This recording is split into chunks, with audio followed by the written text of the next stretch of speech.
Well, howdy there, Internet people. It's Belle again. So today, we're going to talk about China calling Trump's policies a joke and a trade breakdown. While most people in the U.S. were sleeping, China responded to Trump's response to China's response to Trump's tariffs. Yeah, things are going great. China raised its tariffs to 125%. This effectively destroys the market for U.S. imports in the country. The destruction of the demand for U.S. products was acknowledged by the finance ministry there in a statement that said, quote, "With tariff rates at the current level, there is no longer a market for U.S. goods imported into China. If the U.S. government continues to increase tariffs on China, Beijing will ignore it." This basically says the tariffs they have placed are already so high that they won't be responding to any increase by Trump again. They also called the president's economic policies a joke. Quote, "Even if the U.S. continues to impose higher tariffs, it will no longer make economic sense and will become a joke in the history of world economy." So, that's the news.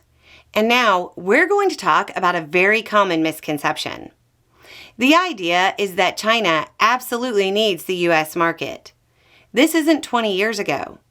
Chinese exports to the U.S. are only about 3% of their GDP, and if the U.S. market completely closed to them, they wouldn't lose 3%. They'd be able to offload a lot of those products elsewhere. Through a number of different avenues, China has publicly indicated it will continue to fight in the trade war. Even if they've decided to ignore future tariff hikes, they could use non-tariff trade barriers, which seems like their likely strategy. It's also worth noting that them unilaterally stopping escalation on the tariff hikes gives Trump a method of walking away from his trade war without looking like he lost to foreign countries and the bond market. China didn't raise their tariffs as high as Trump did. The numbers have gotten so ridiculously high that it doesn't matter anymore.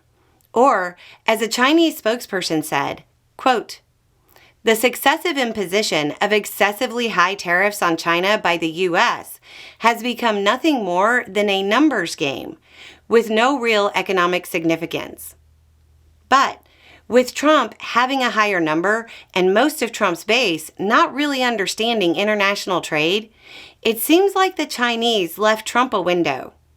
China was willing to talk before the tariffs were implemented.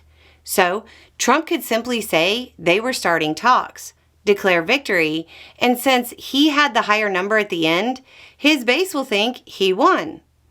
I know that sounds cynical, but after watching large numbers of his base claim the tanking of the bond market was part of his great plan, I think it's just a fair assessment of where things are. Alternatively, he can continue on the current path. And it looks like the first sector that will start to feel it are American farmers. People who have been some of Trump's most loyal supporters. Trump is at a crossroads. Which route he chooses is going to directly affect the livelihoods of his base. Ironically, they're probably currently cheering for him to make moves that will hurt them financially. Anyway, it's just a thought. Y'all have a good day.